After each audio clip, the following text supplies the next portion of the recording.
What is going on, everyone? Thanks again for joining me for another BG Cast Wednesday live podcast. Man, it's been an interesting couple of weeks. Yeah, I want to apologize for what I mean, you guys might not think it's subpar, but the subpar thumbnail that I did tonight. I usually do better thumbnails for you guys, and you know that, but as I was saying last week, my phone decided to kind of just to glitch out on me, and I had to switch my phone number, and I had to switch the kind of phone I was using. So I'm still getting used to this. It's almost crazy how, I guess you could say, addicted we've become to our technology. That even like a small little change like this can be just very interesting and very time consuming. But nonetheless, we're here, guys. I've been chatting with Mrs. Kirsten Mustain now for a little bit.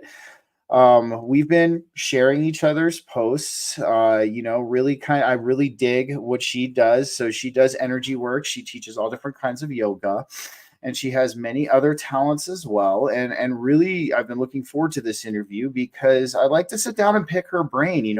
I've wanted a yoga teacher on here for so long, and she's one of the only ones who's responded to me on this. So but then again, too, she's very much on a similar frequency as I am. We kind of see things for as they are, not how we want them to be. And I'm really looking forward to kicking this conversation off. So let's bring her to the stage, Mrs. Kirsten Mustain. What is up? How are you?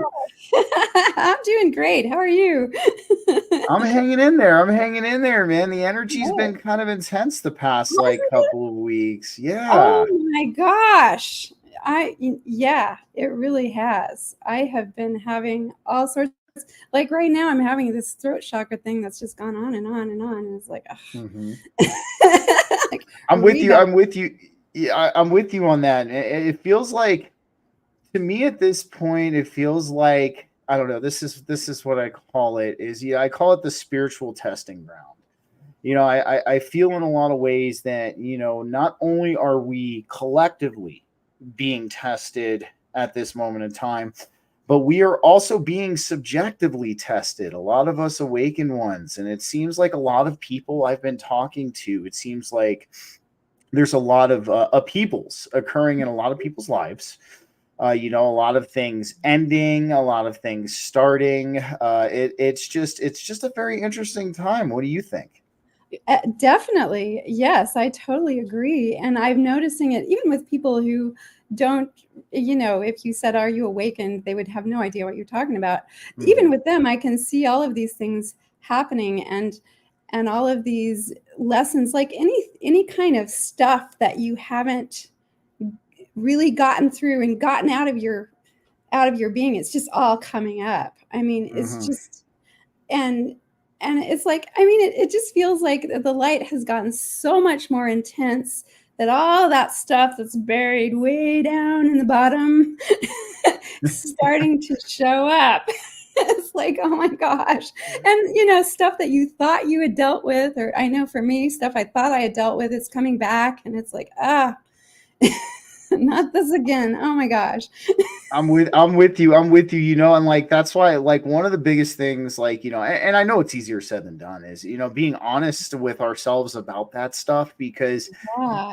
it's interesting. It'll almost like I call it like the alignment of perspectives. And the reason why I call it that is because in one perspective you think you might have worked through an issue, but it could Mhm. have a whole different perspective on it as well, that you haven't quite addressed. And like that's why I resonate with what you're saying so much, because it's like I've thought I've worked through some of this stuff myself, and then it starts to come back. And Yeah. I'm like, damn, we're doing this again. We're revisiting this again for what, the 12th time at this point. It's like, my goodness. Like, but no, I think you hit the nail on the head with that, Kirsten. So real but to kick this off, like, one thing I asked, which I spoke with you about on the beginning of the show.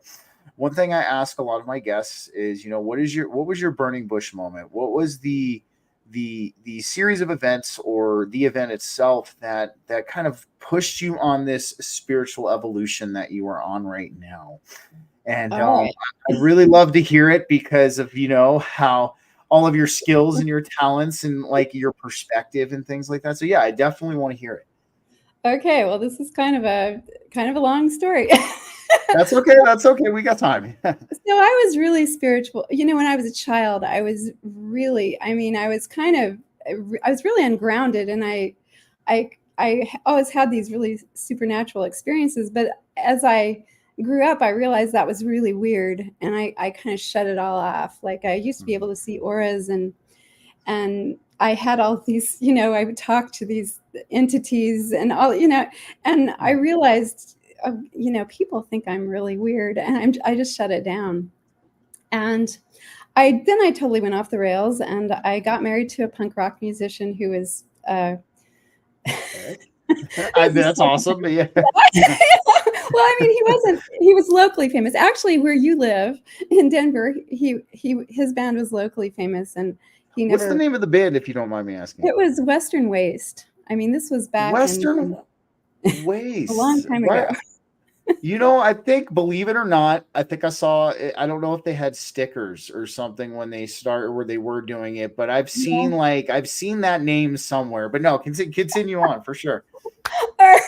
So I got married to him, and he was a psychopath, and anyway, the band broke up, and he went into this decline, and he became very physically abusive. And I had this moment where, and we moved to Michigan, of all places, because his family lived there, and I don't, it's a long story. But anyway, so I'm in Michigan. I don't know anybody except my husband, and he had beaten me up.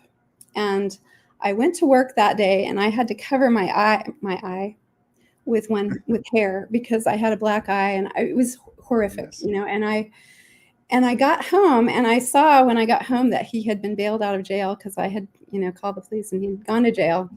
And I saw that he was home when I got home, and I was sitting in my car, and I was looking at, and I was like, oh my God, I don't want to go back in there. I can't do this anymore.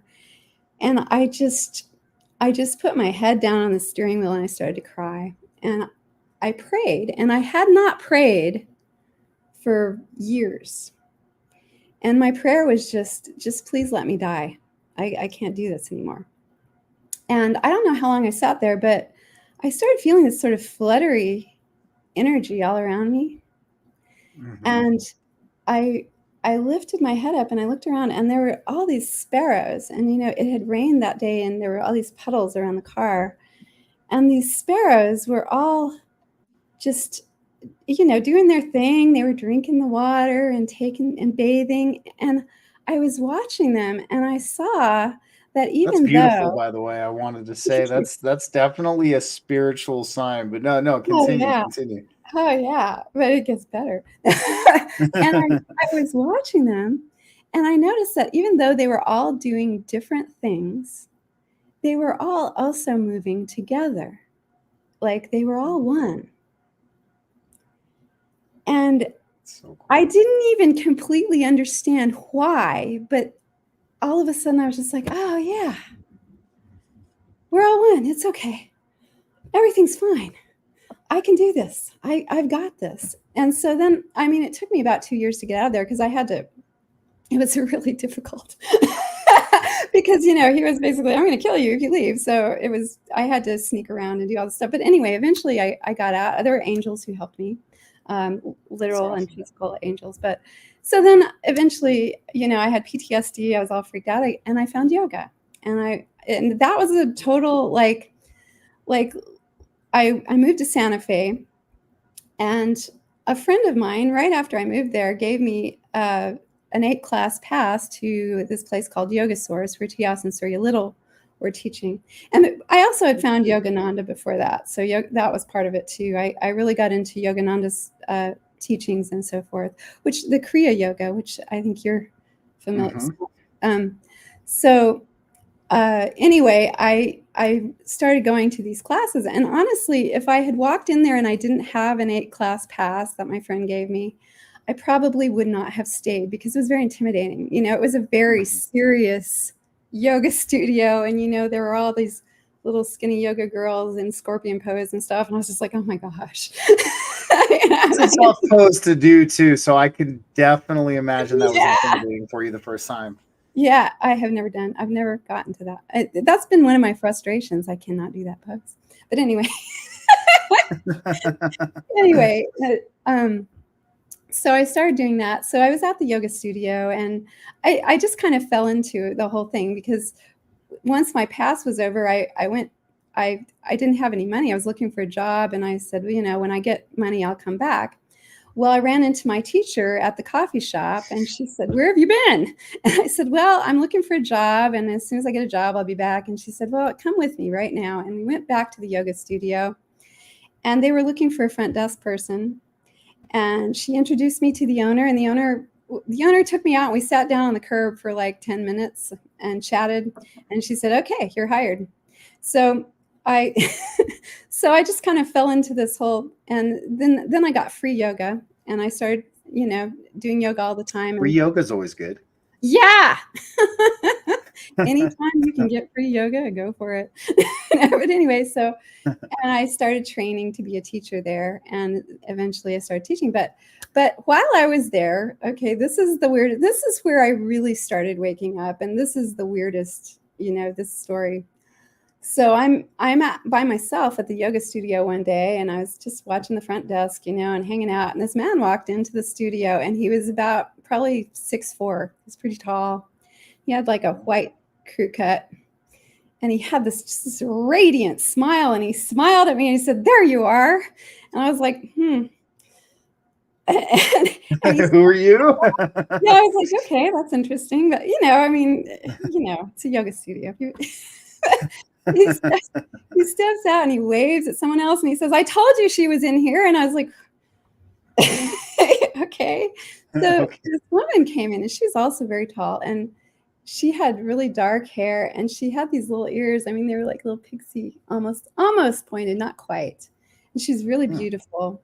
And I said, "Can I help you?" And they said, "Well, we're here to help you." And I was like, okay, that's interesting. Very interesting. Very interesting. Yeah. So they then explained to me that one of the first things they said to me was, well, we sent all these indigos down here to help with the shift, but everybody's getting lost. And so we're traveling around trying to get people back on track. And I had no idea what an indigo was. I had no idea what the shift was. I had heard a lot of stuff about 2012, that was 2004. So I had heard a lot of stuff about 2012, but I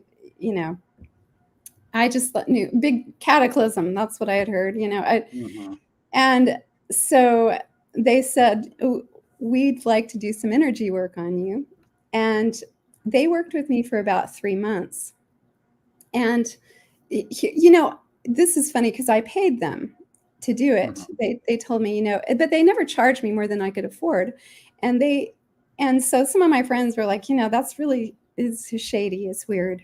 And I had heard of people doing energy work, but I had never really gotten into that. But basically they would sit with me and talk to me about stuff.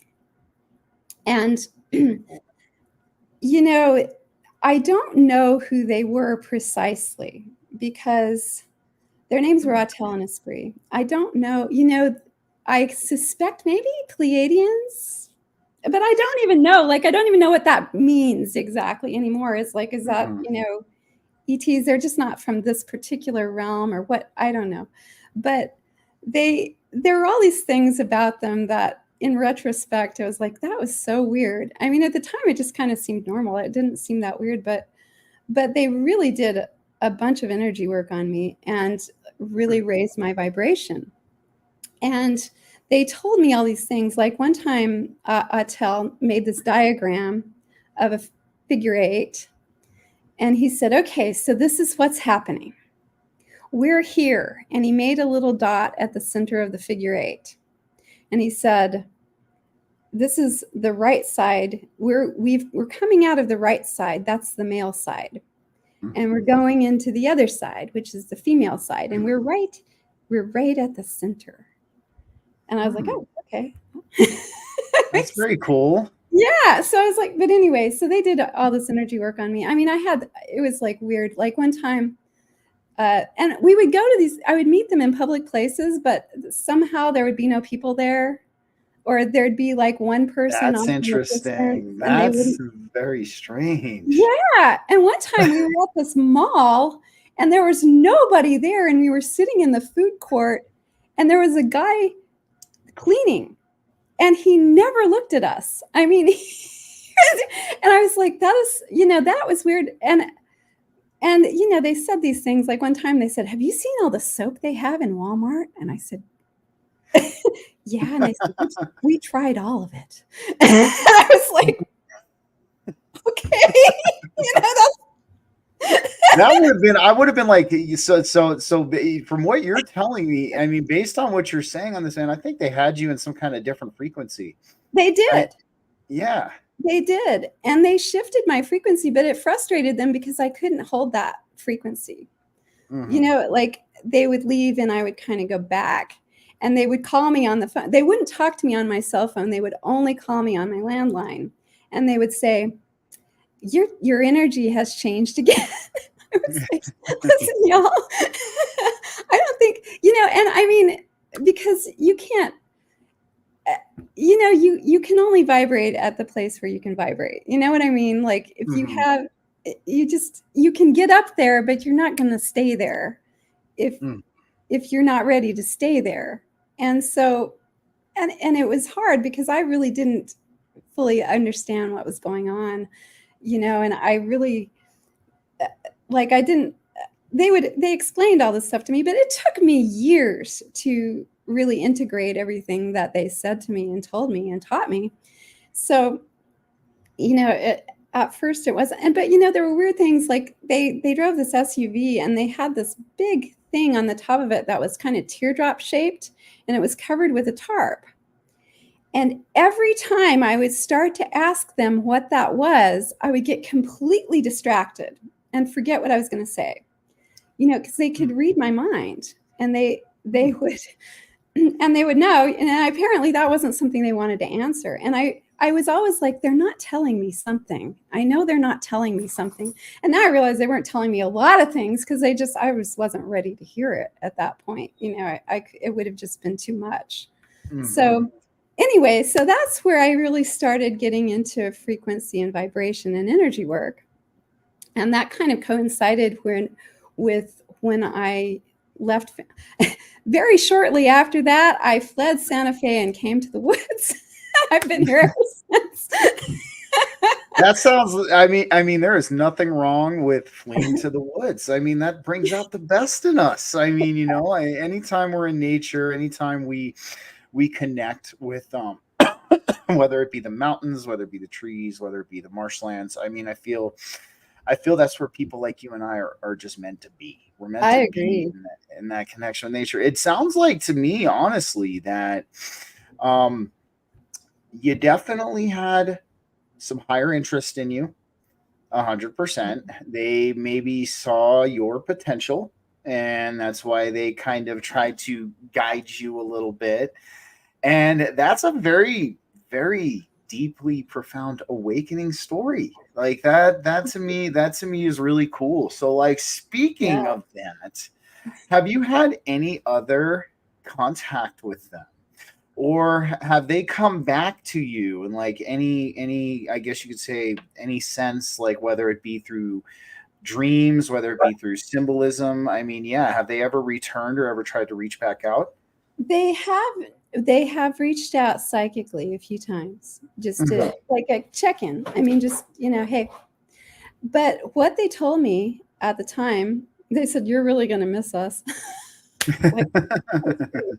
But they said, when the time is right, we're all going to come back together, and you'll know, because they said what's going to happen is that people are going to get more and more psychic, and pretty soon it's not going to be unusual to have a telepathic communication with someone, which I can feel that. I mean, that's already starting to come on. I mean, it's not fully online yet, but I can feel it. And they said at that time, you'll just know where to go to meet us, because we're going to be sending out the message and everybody's going to come back together. So very, very, very, very cool. No, I was going to say I agree with you, because I think at least from what I've seen, like the telepathic frequency, the telepathic sphere frequency really started to pick up like beginning of last year. Yeah. Like is when I truly I started to experience it myself. And it's really interesting, because the story you're telling me is you definitely had some kind of higher interest in you. I think a lot of us at times during our spiritual evolution, anybody who's on their spiritual evolution has had this kind of that's why I joke that we're on some kind of like higher dimensional reality TV show. I agree. It's a good way to put it. I want to get your thoughts on that. I do. Well, yeah, I agree. I feel like, and a lot of times it's like, because you look at your life and it's like, you're kind of a character in a story when you're living on this planet. And it's like, but it's like, where does that end? I mean, it's a story, right? It's a story, but where does that end, and where does the real me begin, and where, how does that all intersect, and who's watching this? Because it seems like somebody's watching it. It's like, and is it just me? And of course, ultimately, since we're all one, is it just that big higher self watching the whole thing and going, wow, this is fun? Well, I'm watching me put myself through the spiritual ringer, because I want the best for myself. Yeah, it's like, what? Yeah. It's a lot like that. No, it is, because I don't know if you know Diana or Transcending Ascension, but yeah, and she too. yeah, she's very on that as well. It is. It's almost like it like we were saying, even before we started on the show, it's like we're undergoing this very interesting alchemical process, at this collective level. Yeah. And I think, even like you were saying too, like, I mean, I've seen it kind of emerge in these two different ways. So like, I look at there's the conscious aspect of what's going on, and then the subconscious aspect of what's going on. And like the conscious aspect are, people like you and I who, I feel we are these energetic light posts that are here to help ground these higher frequencies into this existence that we're in. And the subconscious part of it is the interesting part, because, even if I'm seeing a lot of people just out of nowhere, it's a lot of my generation, and, I'm starting to see a little bit of the older generations, the younger generations too, are getting into like homesteading. Like they're getting into meditation. They're getting into yoga. They're getting into all of this different. They might not know the whole thing, or they might, not even be on their spiritual evolution or have like the bigger picture in their minds. But these are like the effects that we're starting to see. It's really cool. It is. And it is really cool. And I'm noticing that. And I'm having conversations with people that I would not have had with them, 5 years ago, or, even 2 years ago, because they're starting, I think more and more people are starting to come up. And I've had a huge surge in my yoga classes. I'm in a rural area, and it's not like we've got tons of people who really want to do yoga, but I've noticed I'm getting more and more people in my yoga classes are not just there for the exercise. For years, everybody was there for the exercise. And now I have these people coming to me that they want to know more about the chakras, and they want to know more about what about meditation, so I can see the change going on, and it's people of all ages, and I know I'm a great deal older than you are. I'm about to be 37. Okay. Oh, you're so young. but you're only as old as you feel, on That's the true. inside, and That's that's why it's true. good to be young at heart. But no, I think it's just profoundly fascinating the ways that we've started to see this kind of like manifest itself. I think Yeah. it's super cool. So speaking about yoga, I want to get your Mhm. opinion on this, because this is one thing that really made you stand out to me, is that you as a yoga teacher, you incorporate the spiritual concepts into it. Mhm. And I think, to me at least, this is a huge important thing when we're talking about yoga. I And yeah, agree. yeah, Yeah. no, I mean, so like, if it one thing as a yoga teacher, I mean, what really, I guess I'm trying to ask you here, Kirsten, is did you start putting that foot forward yourself, or was it like your students who were really interested in learning about this stuff? I started with that. And because I came from my teachers both studied in India, Tias and Surya, and for them it was all about the spirituality. So that was my background. I mean, they were not, in fact, they'd be like, oh, hot yoga, that's not real yoga, or, this they're not. And they would they were very that was what they were interested in. And so that was, and of course I got into yoga through Yogananda first, and of course Mhm. that's for him a very spiritual. So that was my background, and I was kind of horrified when I got here to rural Oklahoma because, well, first of all, I went to the gym where I teach now, and I said, would you like a yoga class? And they said, no, I would not. I was like, okay. And then they invited me back. Well, they invited me there a few years later. They called me and said, hey, we heard you teach yoga.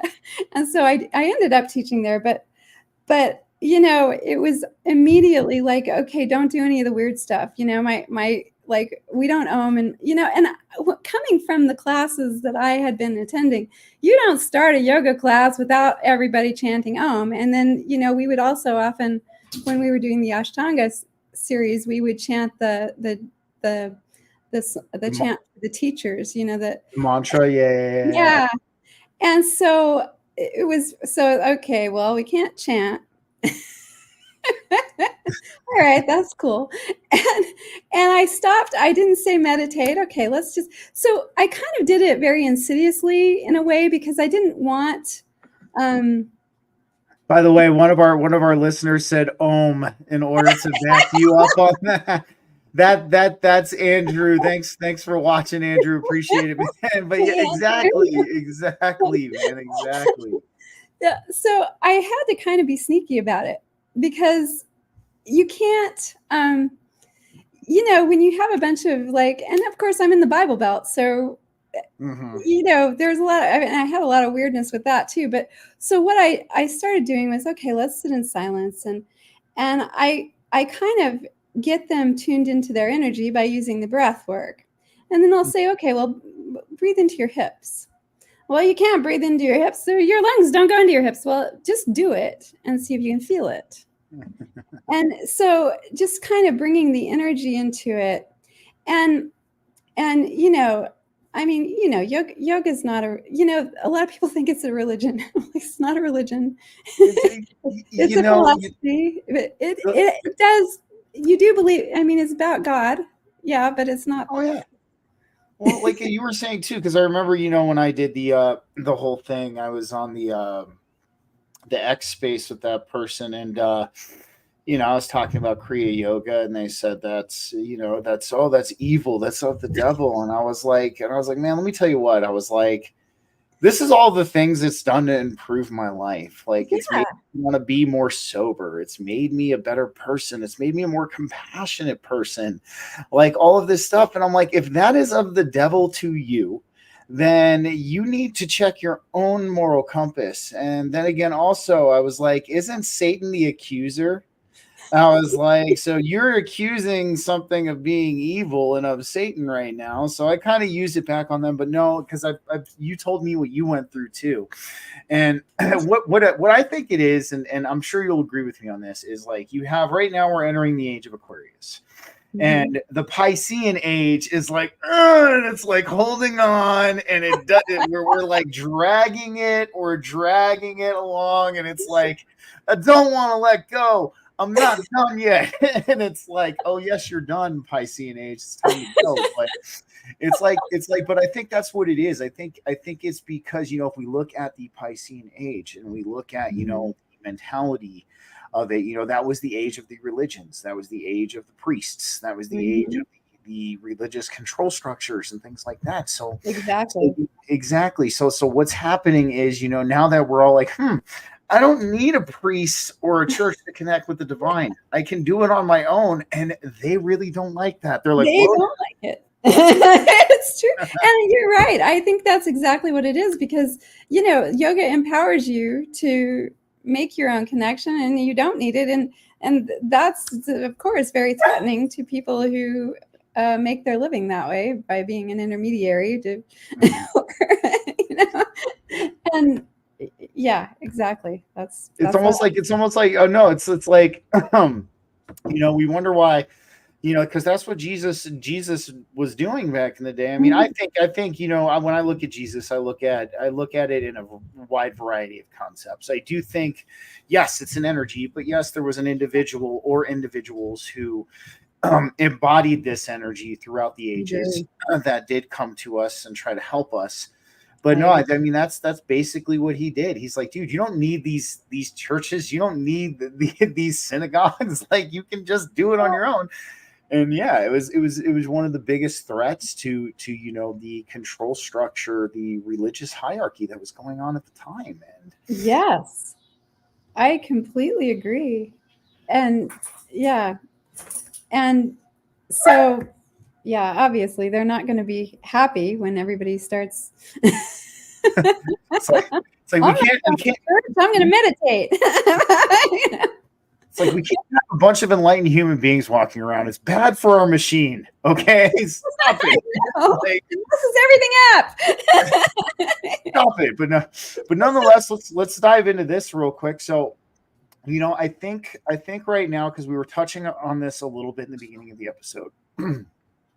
One of the things I want to ask you, because you're really big into energy work and the internal alchemy as well, what do you feel is one of the biggest sticking points for a lot of people in their spiritual evolution? I think, I have a couple of ideas offhand, but I think one of the biggest things that we do on our spiritual evolution is we can become too attached to a certain perspective. And I want to pick your brain on this, because I know you've worked with people through this. So like, and just for the listeners at home who feel like they get into sticking points, like, what are some of the biggest things that we should be overcoming on our spiritual evolution? Well, I think you hit on it when you said attachment to certain ideas, beliefs, beliefs. And it's not that they don't serve you, but, they maybe served you at one point. But if you keep clinging to that, like, oh, I don't want to change my beliefs. If you don't change your beliefs, you're not progressing. And I'm sorry, because that freaks a lot of people out. And it's like, but I love that, I love that belief, or, and okay, you can love that belief. You can hold it dear, but let go of it, because so you're in a box. Every belief is a box, right? So you're in your box, and maybe you widen the box out, and you widen the box out. Eventually, you gotta let go of the box. And I know it feels safe in the box. We don't want to let go of the box. I mean, I know I still have boxes I don't want to let go of, and I know it. I'm like, okay, I'll do it. But people get so attached to stuff, and like, even with the energy work, because I was saying to someone the other day, I think of Reiki as more of a gateway into energy work rather than something that that's what you hold on to. And that's because as you progress, you stop having to have that whole structure. And there are so many, just for instance, Reiki people are like, no, we must keep this practice traditional, and we have to stick to the right bloodline, and and it's like, but that becomes your box. So you maybe you stepped out of one box and into another box, or and you have to be willing to release that. And that is the scariest thing in the world. I get that, because it's basically like, say, the Fool card in the tarot deck. That's where the spiritual path really begins, when you stop believing all of this stuff and you just step off the cliff into the void. That's when it really begins. Before that, as long as you have some belief that you're clinging to, like, this is the way things are, and as long as I stay in this box, I know what the world is like and I'm good. That's really what gets in your way.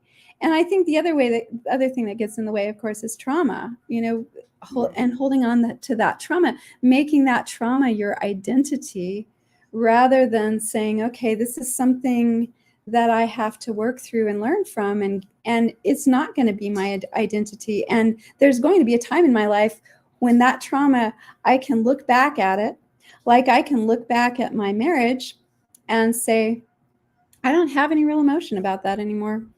Mm-hmm. I mean, it's a story, but it's not even my story anymore. I mean, it is in a sense, but it's not like, it has no hold on me anymore. And so there's that. There was one other thing I thought of and then it flew away. No problem. No. Victimhood. That's the other thing. Yes. Thank you for touching on this. Thank you. Yes. Continue. Yeah. Yeah. Because as long as you're a victim, you're not going to be a sovereign being. You just can't be a sovereign being and be the victim of everything. And so many people, that's one of the beliefs that I see people clinging to. It's like, but I am a victim. Okay, you are a victim. Yeah. But that's not you were victimized. You were victimized, but you don't have to write victim on your forehead and live as a victim for the rest of your life because somebody was mean to you. It's just not. So yeah, those are the things that I see. No.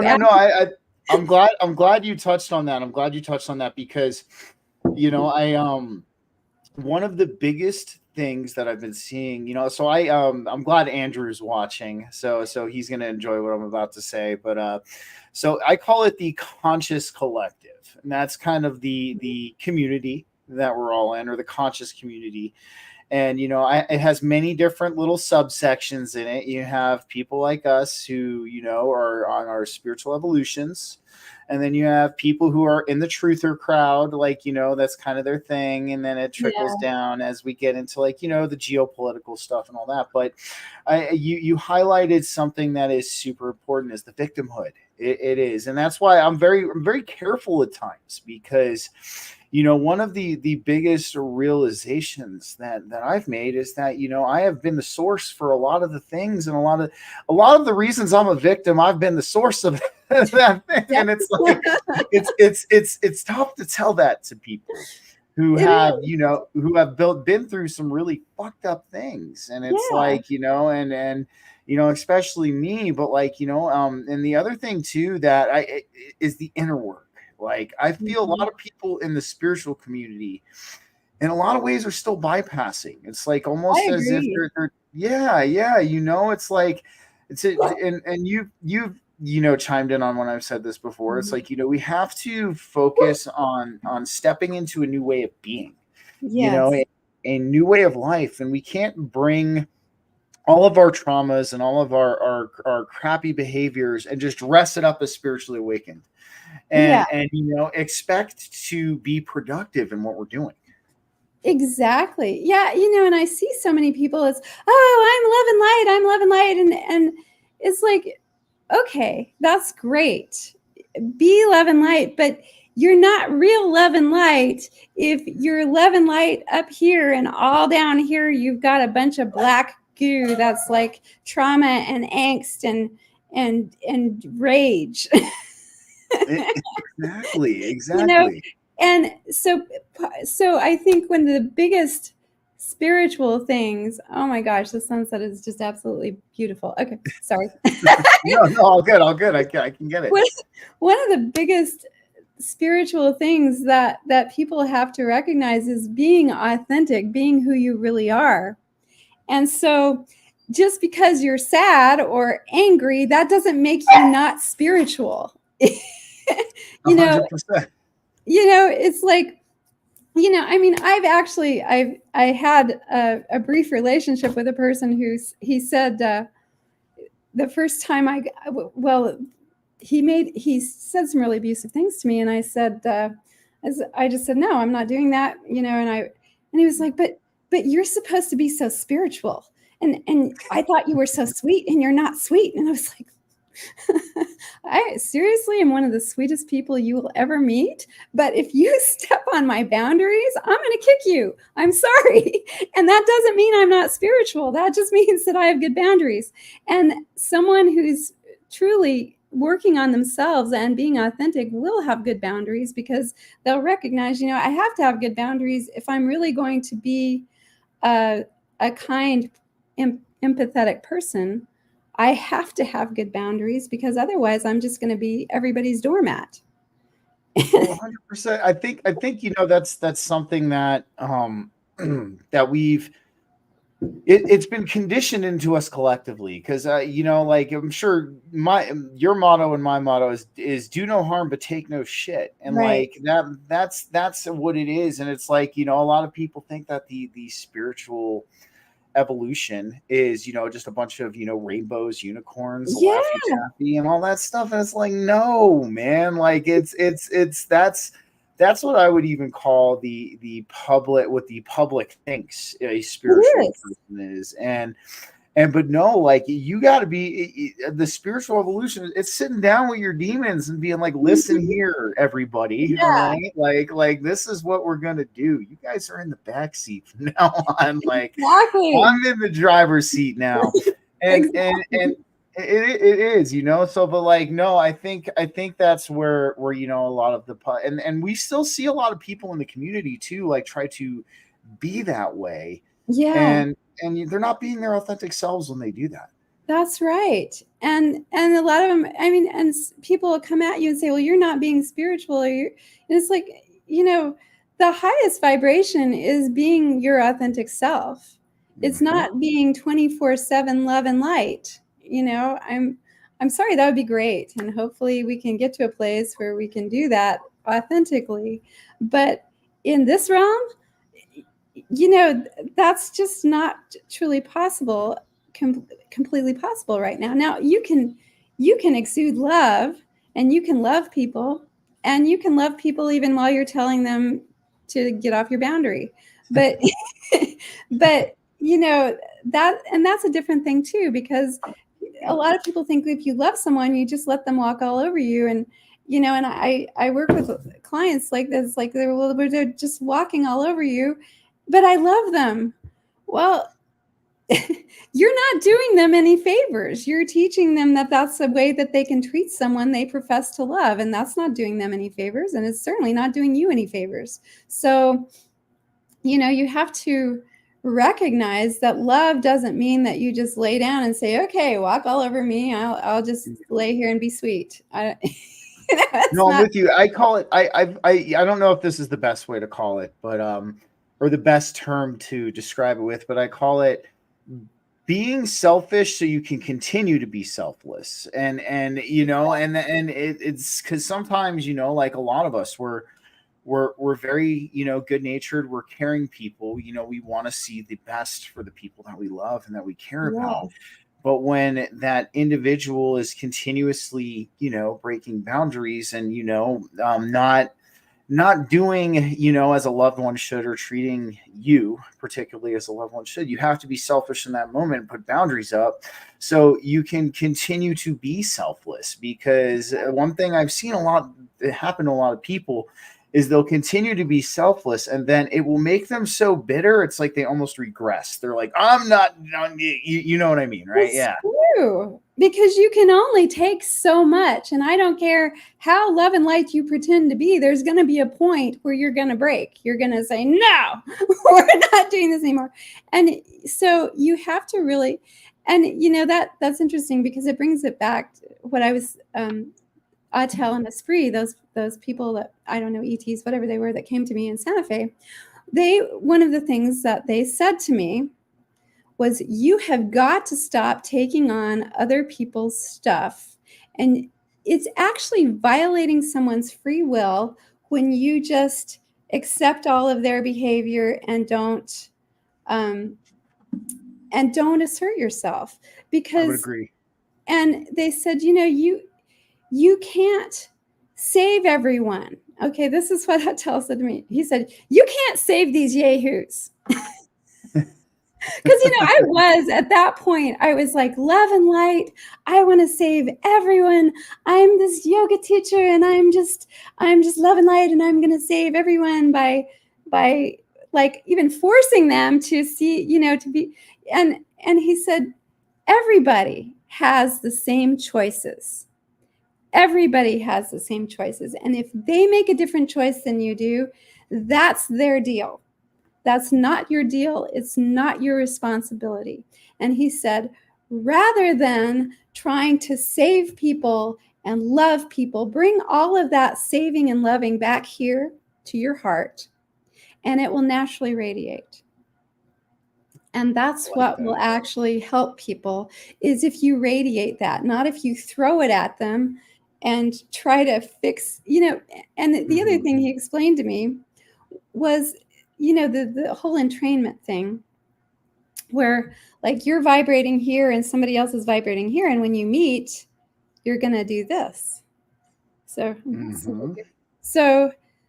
if you're constantly going in where you're up here and somebody's down here, and you're constantly going in trying to help that person, you're getting lower and lower and lower, and they're not getting any higher, because they might be high when they're next to you, but as soon as you walk away, they're going to go back to that same vibration that they were. So you're not helping yourself, and you're not helping them. And so you have to recognize that when you're sacrificing yourself, and maybe that was an old paradigm, but I think the sacrifice thing is, that's the demiurge, having to sacrifice. I would agree. God. That's not a true God wouldn't need you to sacrifice yourself, right? I'm with you. I'm with you on that. And you brought up, we all go through that zealous stage in our evolution, when we first start remembering, and the layers of the forgetting start. We want to wake everybody up. We want to tell everybody, how awesome this is. And it's like you just got out of Plato's cave, the allegory of the cave, and you just got the sunlight on your face for the first time, and you just want to go back into that cave and be like, dude, you need to come up here and check this out. Right, yeah. And everybody's gonna look at you like, what the hell are you talking about? And and you brought up a very valid point. And even Brad, the awake coach, he was like, the biggest thing we could do is just stop trying to wake everybody up.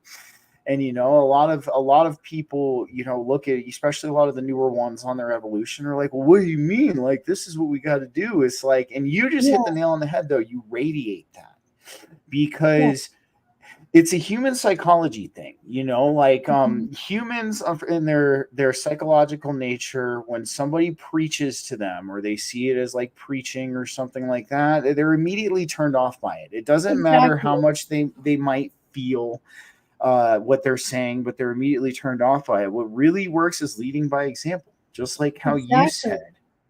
And people are going to be like, man, this dude's like living a great life. He's super happy, and he's like really in tune with all of, I want to know what he's doing. And like, that's the way. It is. It's the way. And also, when you raise your own vibration and you concentrate on fixing yourself, you're making it easier for everyone in the collective to do that, because it ripples out. And so you can't fix other people, and you can only fix yourself. And by fixing yourself, you're fixing other people, because you're helping them to either see what you're doing, like you said, and say, oh, I want that life. How can I do that? Or just your presence is bringing them to a higher vibration. And so that's, and it ripples out. And when you vibrate higher, the entire collective vibrates higher, because you're making ripples. And so that's the way to do it. It's you can't force it. I mean, if you force it, then you're like the tyrants that are saying, you have to do this or you have to do that. It is. It's almost as if we start, and that's one of the biggest things that we deal with is, we deal with karmic retribution and revelation of the method a lot today. And that's really how they get it, is they have, us police ourselves. They don't have to police us at all. Yes. But that's almost what we're doing. Like, when we're trying to wake people up too, it's almost like, or, we're like forcefully trying to police them into our train of thought. Yeah. Exactly. And then you're not any better than someone who's trying to force a medical procedure on people because they think it's better. It's the same thing. I mean, and maybe your intention is better or whatever, but it's still, you can't force anything. If you force things, they're not real. It's, you might be able to force someone to smile and be love and light in your presence, but they're not being real. And so it didn't really do anything except just make them uncomfortable when they're around you. Exactly. Well, so I mean, even too, like, I mean, now that we're hitting this, I definitely want to talk about discernment, because I feel like right now, I mean, I especially kind of what you're saying, the love and light thing. I know that's been really put out and pushed by the New Age community very much. I know we could probably have a whole other podcast on that, but trust me, no, I was one in the beginning. I was. We both, it happens to the best of us, like, and it's funny, we can just sit and look back and be like, I did that. Then I grew up and then I learned. and then we knew. Well, the big thing for me was, like, I remember one of the biggest things when I was, in the New Age community a lot was like, just ignore your bad feelings, like ignore these feelings like this. And I'm like, and then I started reading some, like Buddhist and Taoist philosophy. And that they said that when you're in these very intense emotional states and you are feeling these feelings, that you're closest to the core of your divine nature. And I was like, why would I want to be far away from that? Like, that doesn't make sense. So that's kind of how, like, I was like, okay, I think I need to go to the old age. I need to start reading the old age. But so discernment, like, I feel like right now you would probably agree with what I'm going to say. This is one of the biggest tools in our tool chest when it comes to what's happening right now. I mean, I feel we're being presented with a lot of illusions at this point in time. Yeah.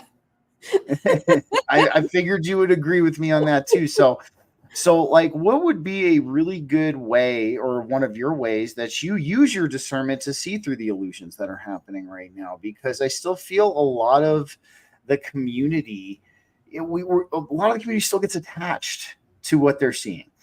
And I feel, they do. And well, I used to teach college communications. So I always go back to the fallacies in reasoning, first of all. And I mean, if you look at anything in the media right now, you can find 75 fallacies in 2 paragraphs. I mean, okay, that's an exaggeration, but you know what I mean? It's like that though. It's like, it's like, it's insane. It's like, there's not a word spoken in politics that isn't some kind of fallacy in reasoning. I'm sorry, but I'm not sorry, actually. but there really isn't. I mean, you've got these 2 political parties that they're both arguing with straw men. They're not even arguing with each other. They've like created this thing. They say the other side is saying this, and we don't like this because of this. And it's something that's easy to argue with, because it's not, and it's not actually what they're saying a lot of times. Sometimes it probably is, but so that's one of the first things. I go to the fallacies in reasoning, and there's a whole list of them. But the other thing I do with everything is I ask my heart, because my heart knows. Your heart knows. And I find a really easy way to get in touch with that, because a lot of people are like, well, I don't know what my heart says. But put your hand there. Put your hand there and ask the question and feel the answer emanating from that center.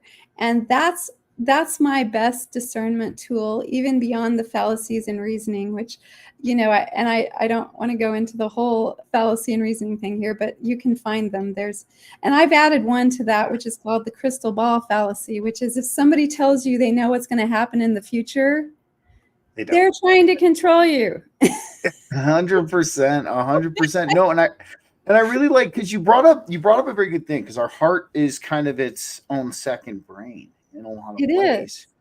It has its own kind of like it reacts to stimuli on its own. And I think a very good thing that you brought up is, yes, our heart is our biggest tool when it comes to kind of seeing through these illusions. And like, one of the biggest things I think, and I'm sure you'll agree with me on this too, is we've been conditioned as a collective to feel that everything is so hyper complex, from our health to what's going on, on the world stage. And I think we've been conditioned to think that the solutions that to what's going on right now have to be hyper complex solutions. Yeah, exactly. And I mean, so in your own words, like, explain just the very simple solutions that we could be doing right now to help create this new earth and to walk into this new way of that new state of being that, we're all looking to walk into. Well, I think one of the biggest things we have to do, we should be doing, is just building community, like we're doing right here, speaking to each other face to face and building that community. And we need to become more self-sufficient, I think, because what these people, whatever you want to call them, have done is that they've made us addicted and dependent upon what they can provide. And in reality, they don't provide anything that we actually even need. The earth provides everything that we need. We do the work. I mean, I always laugh because, like, I'll speak to someone in my family and they basically see it as we either have this corrupt parasitic government or we have Mad Max, and they don't see any. And I'm like, are those people doing anything in your life? No. We have people like we have you. You're an electrician. Okay. We have electricians. We have people who can build houses for us. All of us are doing the work. All of us are doing the work that keeps our lives going. We don't need someone else outside of us reaping all the profits. It's like, what?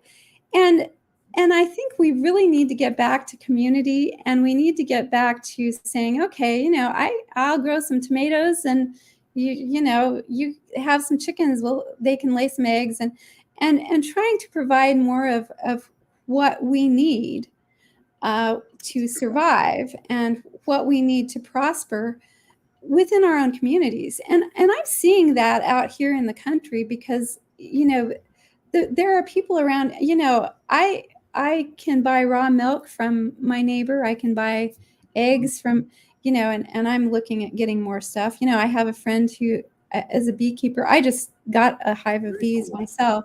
And awesome. So, I think that's one of the things we need to do. But the biggest thing is we really need to recognize that we have communities, and we need to really start getting back to that community where everybody has their strengths and their weaknesses, and you bring your strengths to the table, and maybe they make up for someone else's weakness, and we say, okay, what can we all do together?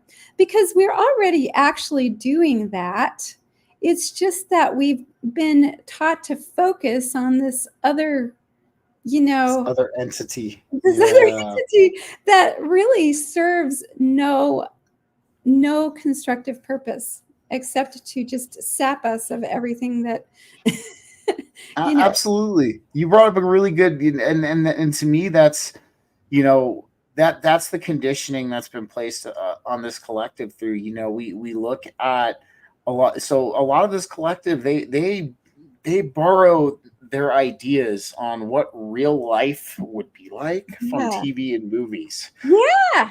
Scary thing, because we're always told that TV's make believe and movies are make believe as we're growing Right. up, but then everybody fosters and cultivates these ideas of how life should be based on these things that are make believe. I And know. Yeah.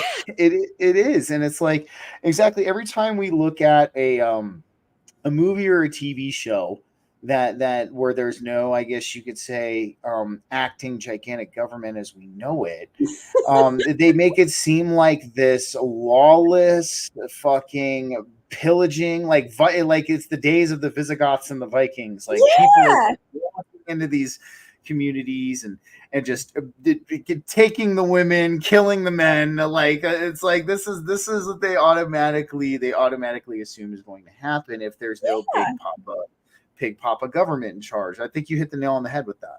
Yeah. And it's like, are we doing that now? Because, I don't know anyone who is just going to go nuts and start pillaging if we don't have a government. I don't know anyone there probably are people who would do that, but I don't think they're the majority. And I think, we have enough other people who'd be like, hey, yeah, don't do that. Stop you. To me, this is how I feel it would go down, because I think what has happened is, we've been conditioned as a collective to not have trust and faith in other people. Yes. And I think one of the biggest things we have to understand is that, some people think we're inherently evil. Very Gnostic way to look at things, but also too, there's a lot who feel that we are inherently good. And in my eyes, if we ever did go through a phase where we had true anarchy, and there wasn't any kind of organizing body involved, the people who would act out of line would be made examples of really fast, and I think that would showcase a message to everybody else that you're not to be acting this way during these times. I agree. And, I think and the idea that people are just going to randomly go nuts because they don't have it's just not, and I always bring it back, well, would I do that? Do I know anybody who would just randomly go nuts? And maybe I do, but I don't think I do.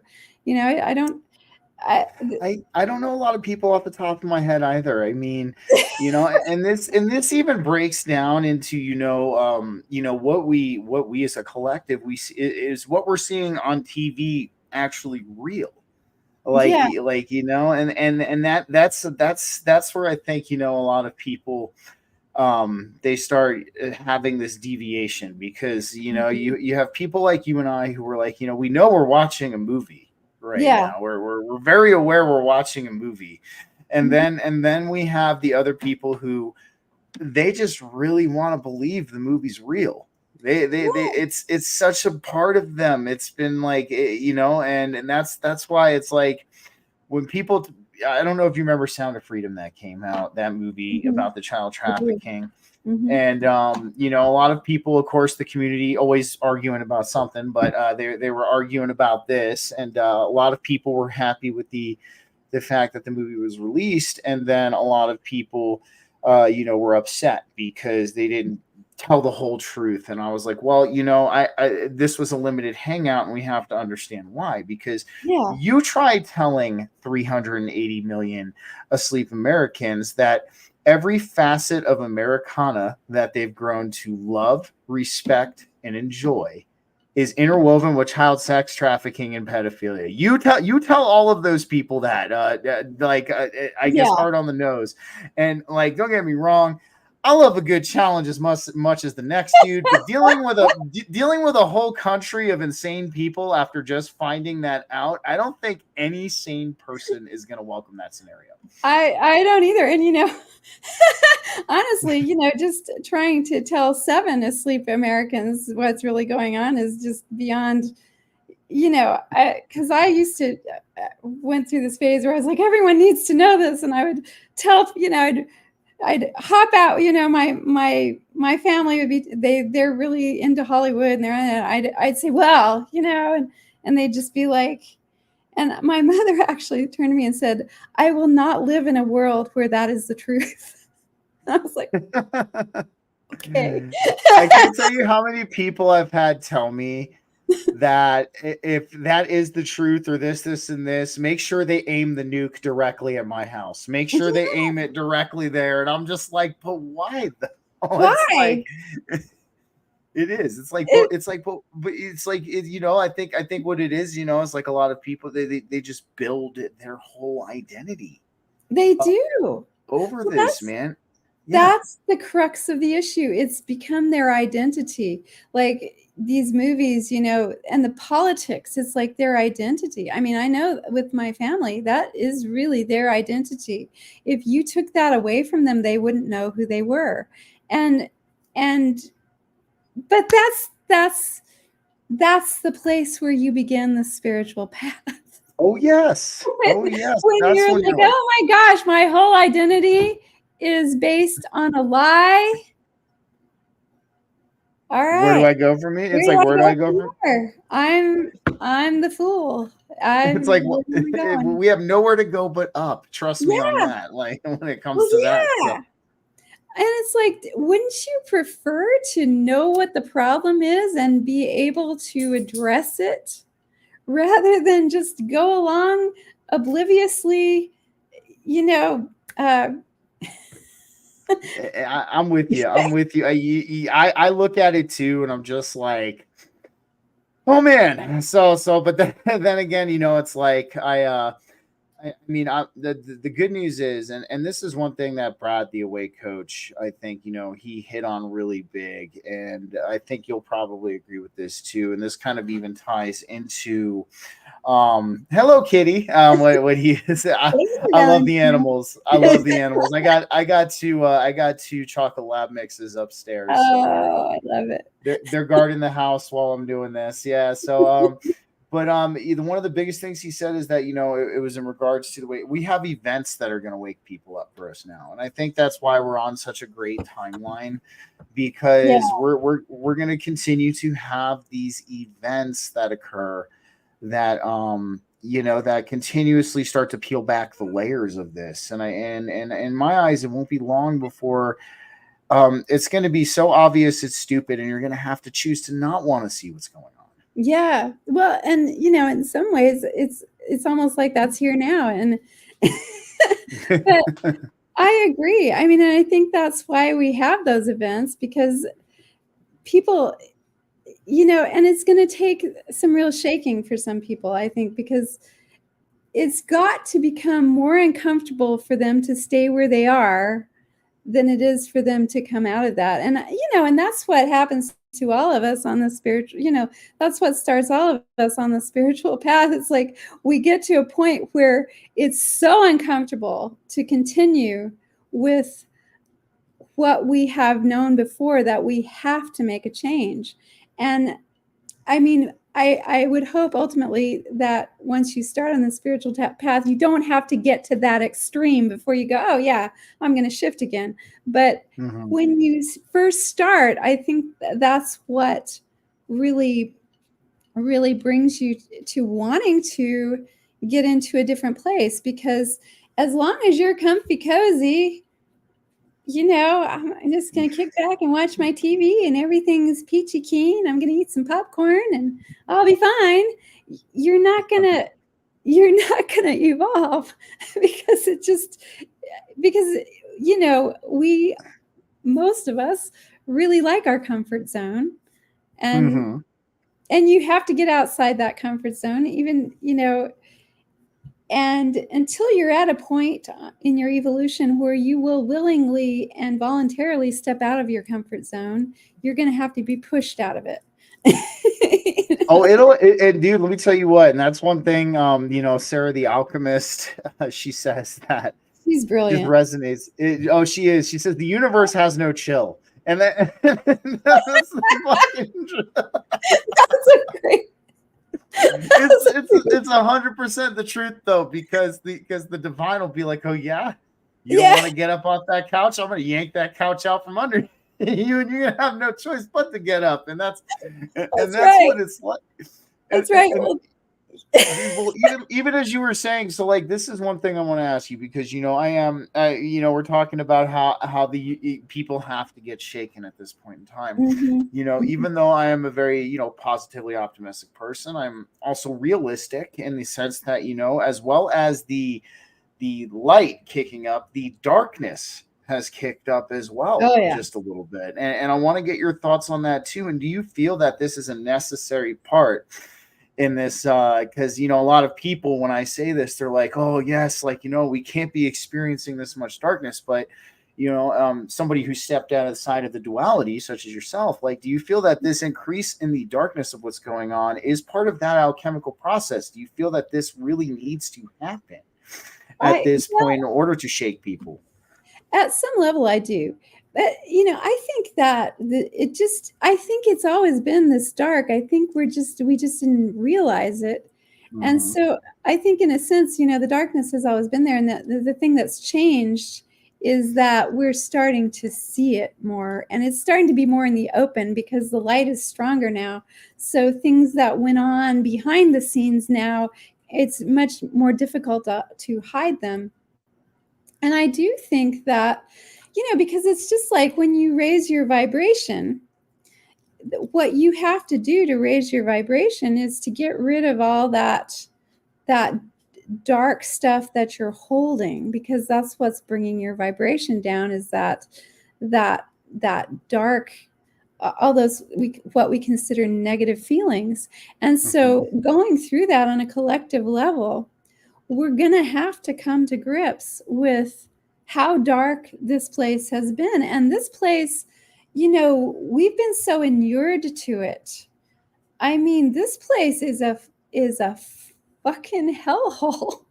And so I'm not I mean, there are many beautiful things about this place, but Of course, I'm with you. I get what you're saying, though. but I 100% get what you're saying. Yeah. But the things that happen here, the injustices that happen here, and the daily cruelty and viciousness that happens in this realm is just off the charts. It's not, and it's become so normal that people don't even recognize it, and they're going to have to start recognizing it.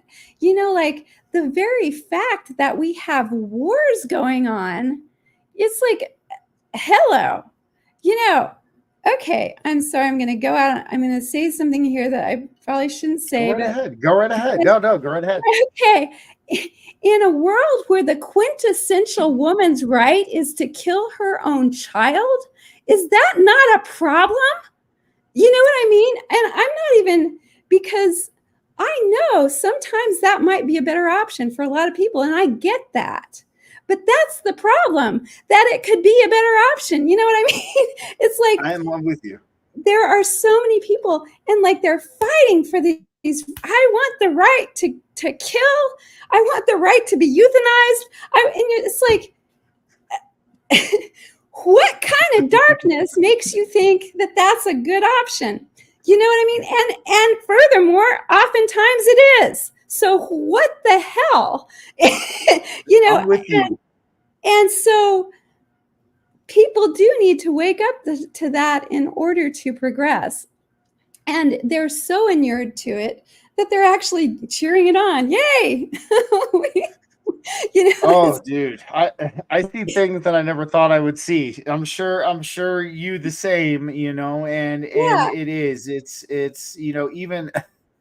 Oh, what was it? The children who are now suing their parents over being born. They're like, I didn't ask to be born.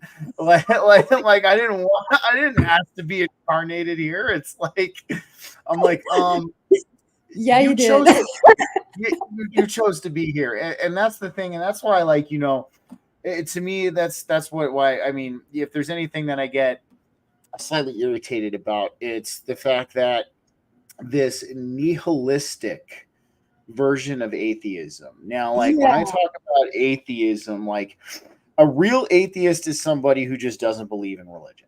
Yeah. And you know, they just don't believe the God in religion, like, you know, and that's Mhm. cool. Like, I can get down with you on that. We can have Yeah. conversations, but like, there's this I call it a nihilistic form of atheism that has just started to like really showcase itself in our society. And I mean, and that's part of the non-being of this all, you know. Yeah.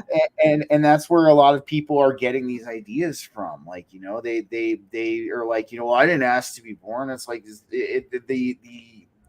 the spiritual nature of existence Mhm. is just completely become devoid in a lot of ways, Yeah. although it's starting to actually come back, thankfully. You know, like, Yeah. people, it's starting to really take hold. But no, I'm with you. It's to want to euthanize yourself uh for no reason. Like, yes, Yeah. I can understand if you're clinically ill and your Yeah. quality of life is horrible and things like that. That's one thing. But just to be like, I don't want Yeah. to live no more. Take my take my life. It's Well, like, come on now. yeah. And that whole I didn't ask to be born, that's like the ultimate victimhood, isn't it? Like, No, I'm not a victim just because I was born. it's like, It's like, and when you start to have a spiritual understanding, it's like, yes, you did ask to be here, and maybe you don't remember it, but you wouldn't be here if you weren't asked, if you didn't ask and you weren't invited. Because guess what? Everybody doesn't get to come here.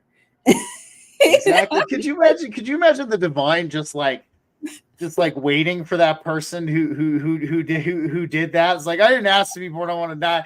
It's like the divine's like sitting there like, you're going right back, bud. You got to go back and then fix that. No, you're not even Yeah, staying here. You got to yeah, go back. true.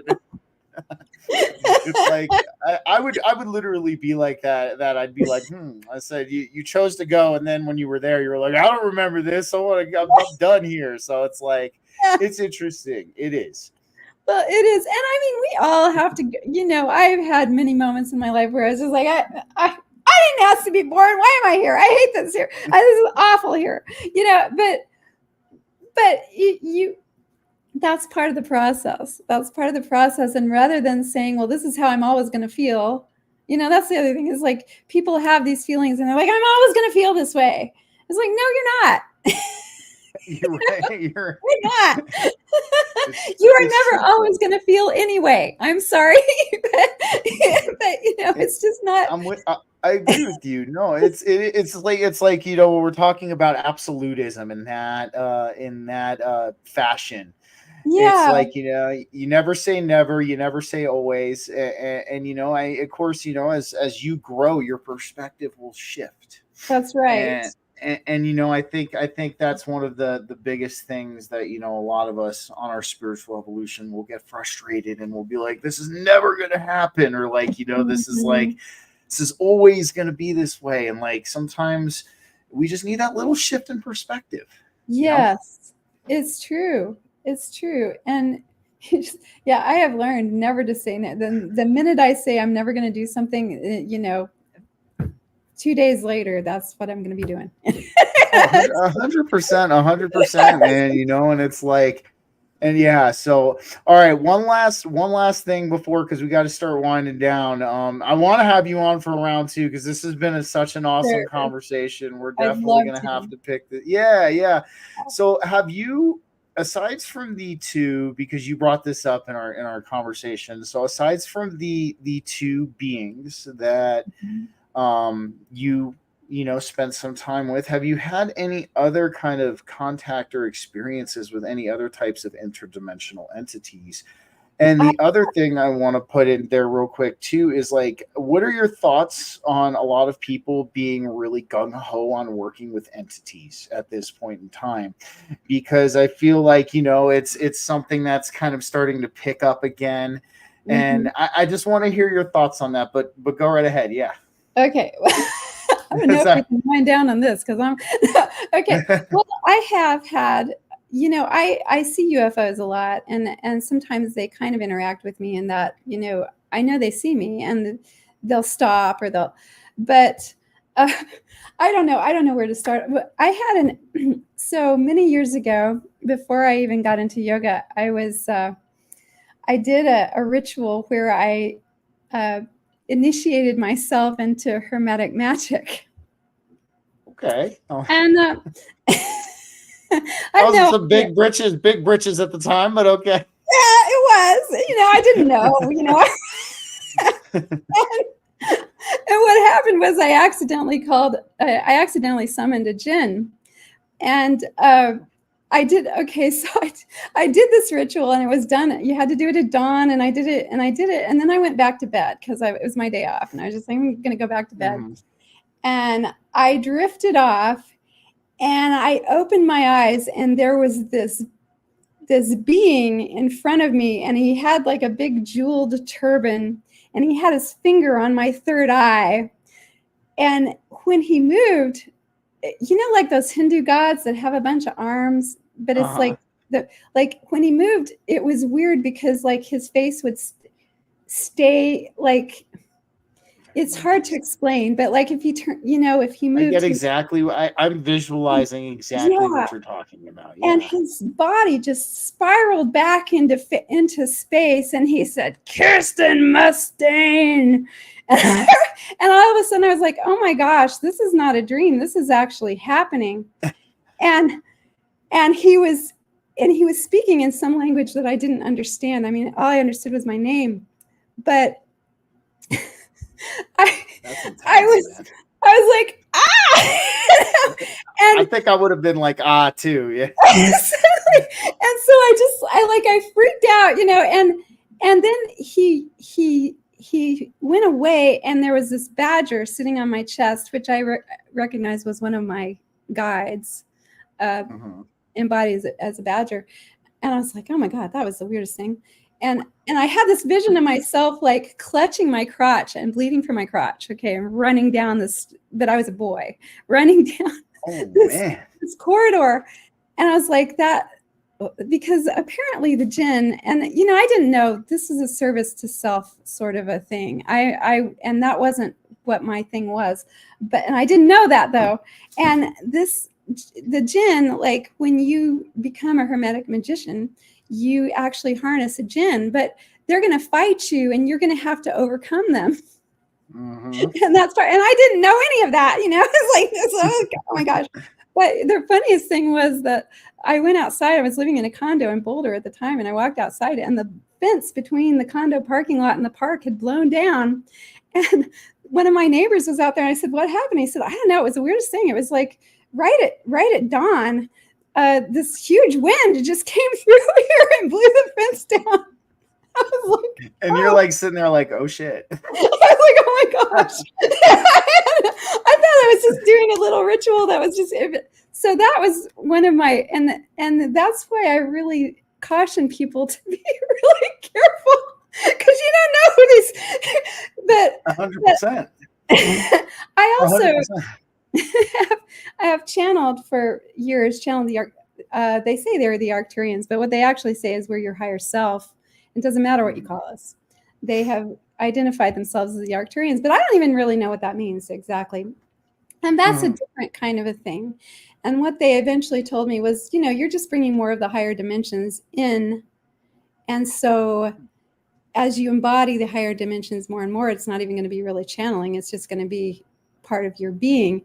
And so that's not really the same thing. That's more of like we call them entities. So but it's really us, so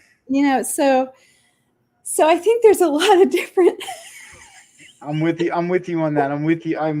I think, and that's why I asked about your thoughts on people like so gung-ho to work with entity, because it's a very interesting thing. It's like, I feel like if you go about it with that understanding that you just mentioned, it's different. But if you don't have that understanding and you think that these things are separate from you, I think that we need to use discernment there. We do, because there are a lot of dark entities out there that are just waiting for someone to say, "Hey, I'm open, come on," and as you vibrate higher and higher, you're less and less susceptible to that sort of thing. But people really need to be careful and use discernment, because there are a lot of things out there that do not mean you well, and they will come in and screw up your life, and you won't even know.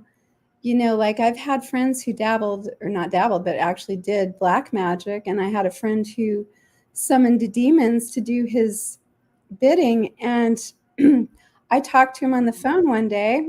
I mean, I hadn't talked to him for years. I talked to him on the phone, and these demons came after me. And it wasn't a big deal. I was just like, no, bye-bye, Yeah. you're out of here. But if I had been at a lower vibration when that happened, then that would have been some sort of a demon possession. Oh, And 100%. you have to, and that's the other thing, you have to really make sure that your vibration is very cohesive, because the more cohesive it is, the less they'll be able to get in. And opening your crown chakra to really higher dimensional beings is different than just opening up and letting a dark, whatever come in. Mhm. So yeah, discernment I'm with is I'm with you on that. Well, too, one of the biggest things especially when people, and this is something I had to learn, especially when people, undergo like an entheogenic experience with like a psychedelic plant, and they might meet these what are perceived to be autonomous entities and things like that. One of the biggest things the dead give away that they're not very beneficial is they stroke your ego. yes. They'll come in and they'll be like, you could be really fucking up in all areas of your life, but they'll be like, you're doing so well, like you're special and things like that. And that's something I would throw in there too, because like, if they're coming in and they're stroking your ego and they're making you seem like you're a chosen one or a special one or something like that, then definitely be like, so if I'm so special, how? And I've noticed when you ask them questions, they usually turn and they show their true colors. Yeah, and the other thing is doom and gloom. If they start telling you, if they tell you you have to do something, you have to do this, because a real higher dimensional being who has a higher vibrational is never going to tell you what you have to do. They might make suggestions, but they're not going to say, oh, and if you don't do this, something really bad is going to happen. Or, well, the whole world is going to go to shit now, and it's going to be awful. And so you need to prepare. So start hoarding food, or, whatever. That kind of thing. It's like, that's not something that they would, that entities who are of a higher vibration, that they're not going to do that. They're not going to scare you. They're not going to give you false, like, tell you how falsely great you are, or they're going to be more honest. They're going to be more, but they're not going to try to violate your free will. I mean, that's the simplest way to tell, is, are they trying to violate my free will or are they not? Because if they are violating your free will in any way, they're definitely not of the light. And that's huge. And I agree with you, and I think you summed that up well. And it's like, well, Kirsten, this was a great time. This was a great conversation. Thank you. I definitely a round two in the future for sure. And Yes. I want to bring you on for one of my conference room panels too.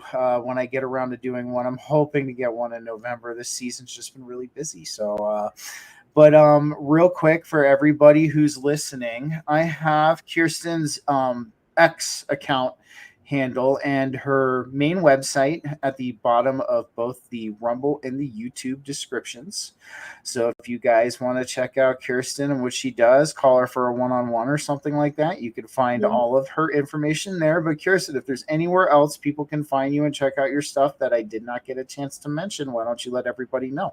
There really isn't. Probably my X account is the best. And if you would like to get in touch with me for reading or energy work, it's Kirsten Tarot, KirstenTarot 888 at gmail.com. You can reach me directly and book a session. You can also DM me on Twitter if you happen to be, following or whatever, or you can just comment. But that's where on Twitter is where I have my main stuff right now. So that's the best. Best place. Well, the one thing I'm going to say is this was a very awesome conversation. It's really cool to sit down with somebody who understands like Yeah. you do. And it is. It's like I felt like we've like known each other before, and we've just been picking Yeah. back up at some point, like, you know, like maybe on a parallel timeline somewhere, and we're picking up on this timeline I somewhere, agree. you I know. And but stick around for just a sec if you don't mind agree. while I end the show. Guys, I want to thank you for joining me for another BG Cast Wednesday Live podcast. I will be back next week, same time. I'm still working out a guest. If not, we can do a solo show. And I have had a solo show on Maya, the Veil of Illusion, in the books that I've been really waiting to do for you guys. So I will update you all as the weekend gets closer on what is going on. And other than that, thank you again for joining me for another BG Cast Wednesday Live podcast. Thank you, Kirsten, for being here, and I will catch you all next week. Have a good one, guys. Take care.